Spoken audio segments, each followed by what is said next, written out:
নমস্কার, আমার বাড়ি যাদবপুর, পোস্ট অফিস সাত্তর, জেলা বীরভূম। আমি মার্চে আপনার শেষ দিক করে আমি আখ চাষ করেছিলাম। তাতে আখের এখন গ্রোথ আপনার প্রায় 13 থেকে 14 ফুট হাইট। আর বীজটা আমি বাইরে থেকে সংগ্রহ করেছিলাম। আমি এই সর্বপ্রথম আখ চাষ করি। এখন আমার গাছের সমস্যা হচ্ছে আপনার পাতাগুলো লাল হয়ে যাচ্ছে। মানবিতা কৃষিকথা অনুষ্ঠানে আজকের পর্ব আখ চাষ। আমি শ্রী সৌরভ মণ্ডল, বিষয়বস্তু বিশেষজ্ঞ, রথীন্দ্র কৃষি বিজ্ঞান কেন্দ্র, বিশ্বভারতী শ্রীনিকেতন। আখ চাষ সম্বন্ধে কিছু তথ্য আপনাদের সামনে আজকে তুলে ধরছি। আখ চাষ একটি অতি গুরুত্বপূর্ণ অর্থকরী ফসল। এই চাষ করতে গেলে চাষি বন্ধুরা কিছু রোগ এবং পোকার সম্মুখীন হন। প্রথমেই আসি কী কী রোগ দেখা যায় এই আখ চাষে। আখ চাষে সাধারণত পাইডিলা, ডগা ছিদ্রকারী পোকা এবং মাজরা পোকা দেখা যায়। পাইডিলা পোকা কীরকম? আখের নরম কাণ্ড ও পাতা থেকে দলবদ্ধভাবে রস চুষে খায়, পাতা বিবর্ণ হয়ে ঝুলে পড়ে যায়। অতিরিক্ত আক্রমণে পাতার উপর কালো ছোপ বা আবরণ তৈরি হয়, যেটাকে আমরা সুটিমূল বলি। শুকনো পাতা নিয়মিত তুলে নষ্ট করতে হবে। হলুদ আঠালো ফাঁদ ব্যবহার করতে হবে। পর্যায়ক্রমে নিম তেল 1 ml পার লিটার বা ইমিডাক্লোপিড ড্রামে 8 থেকে 9 ml স্প্রে করতে হবে। ডগা ছিদ্রকারী পোকা। পোকার লেদা আখের ডগার নরম অংশ ছিদ্র করে ঢুকে পড়লে সুড়ঙ্গ করে খায়। ডগা শুকিয়ে যায় ও শাখা তৈরি হয়, ফলে ঝাড়ুর মতো দেখায়। আক্রান্ত গাছের ডগা কেটে পুড়িয়ে ফেলতে হবে। পরজীবী বোলতা বা ট্রাইগোডার্মা চিলোনোসিস এর ডিম মাঠে ছাড়তে হবে। বিঘা প্রতি 2 কেজি কার্টাপ হাইড্রোক্লোরাইড গাছের গোড়ায় দিয়ে গোড়া বেঁধে দিতে হবে। প্রয়োজনে ফিপ্রোনিল অথবা ফ্লুবেন্ডামাইড স্প্রে করা যেতে পারে। মাজরা পোকাও খানিকটা ঠিক সেরকমই। কাণ্ডের নরম অংশ ছিদ্র করে পোকা লার্ভা কাণ্ডের ভিতর প্রবেশ করে সুড়ঙ্গ করে। আখের মাঝখানের পাতা শুকিয়ে যায়, পাশের পাতা সবুজ থাকে। এক্ষেত্রেও সেই ডগা ছিদ্রকারী পোকার মতোই আপনারা প্রতিকার নেবেন। এবার আসি রোগের কথা। সাধারণত 4 ধরনের রোগ দেখা যায়। লাল দাগ বা লাল পচন রোগ, যেটা আমরা রেড রট বলি সুগার ক্যানের, ঢলে পড়া রোগ, ঘেঁষো রোগ ও ভুসো রোগ। সব ক্ষেত্রেই বীজ শোধন একটা হচ্ছে গুরুত্বপূর্ণ। আখের বীজ 54 ডিগ্রি তাপমাত্রা গরম জলে 15 মিনিট ভিজিয়ে রেখে শোধন করা যেতে পারে, বা কার্বেন্ডাজিম দ্রবণে 2 গ্রাম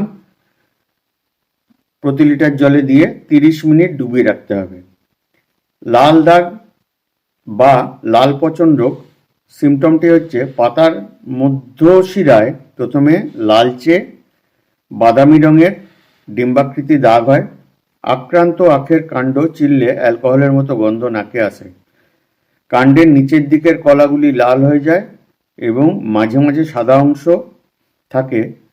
আখগুলি কুঁচকে যায়। এই আখে চিনির রসের পরিমাণ কিন্তু কমে যায়। প্রতিকার হিসাবে আক্রান্ত ক্ষেত মুড়ি আখ চাষ করা যাবে না। আক্রান্ত ক্ষেতে মিশ্র ফসল হিসাবে এখানে পেঁয়াজ, রসুন, তিসি চাষ করতে পারেন যখন গাছ ছোট থাকবে। ঢলে পড়া রোগ। আক্রান্ত আখের পাতা হলুদ হয়ে শুকিয়ে যায়। কাণ্ডের ভিতরে শাঁসে বেগুনি বা লালচে ধরনের লম্বালম্বি সরু দাগ দেখা যায়। আখ ভাঙলে দুর্গন্ধ বেরোয়। আখের ভিতর ফাঁপা গর্ত তৈরি হয়। আখ শুকিয়ে আসে, ওজন কমে যায়। এক্ষেত্রেও বীজ শোধন প্রথমেই বলে দিয়েছি। এছাড়া আক্রান্ত জমিতে মুড়ি আখের চাষ কিন্তু কোনোভাবেই করা যাবে না। আর এটা করতে গেলে সাধারণত প্রচুর পরিমাণে গোবর সার ও ট্রাইকোডার্মা হার্জেনিয়াম 1 কেজি 100 কেজি গোবরের সঙ্গে মিশিয়ে নালা তৈরি করে সেই নালায় কিন্তু বীজ বপন করলে খুব ভালো ফল পাওয়া যায়। ঘেঁষো রোগ হচ্ছে একটি ভাইরাস ঘটিত রোগ বা ফাইটোপ্লাজমা ঘটিত রোগ। এটা সাধারণত জাপ পোকা দ্বারা ছড়ায়। এক্ষেত্রে জাপ পোকা নিয়ন্ত্রণ করার জন্য ইমিডাক্লোপিড বা ডাইমিথয়েড স্প্রে করা যেতে পারে। ভুসো রোগ। আক্রান্ত আখের অগ্রভাগ কয়েক ফুট লম্বা চাবুকের মতো কালো অংশ তৈরি হয়। পরে ওই চাবুকের রূপোলি আবরণ ফেটে গিয়ে কালো রেণু ছড়িয়ে পড়ে। এই রোগটা হলে কিন্তু এখান থেকে কোনোভাবেই বীজ সংগ্রহ করা যাবে না। আর এক্ষেত্রেও যদি কোনো রকম মনে হয় যে রোগ আছে, তাহলে এক্ষেত্রেও কিন্তু গরম জল দিয়ে বীজটাকে শোধন করতে হবে। এবার আসি আখ বসাবার কিছু পদ্ধতি।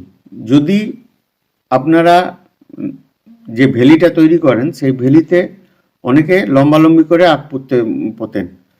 আমি বলবো যে যদি আখের ছোট ছোট সেট বা বীজগুলো ত্রিভুজ আকৃতি করে বসান, এতে কি হবে, 3 দিক থেকেই গাছ উঠবে সোজা, এবং গাছগুলি পরবর্তীকালে বাঁধতে সুবিধা হবে, এবং আখগুলি কিন্তু একদম সোজা থাকবে। লম্বালম্বি করলে কিন্তু যেটা অসুবিধা হয়, সেটা বাঁধনের ক্ষেত্রে নিচের দিকের আখগুলো অনেক সময় বেঁকে যায়।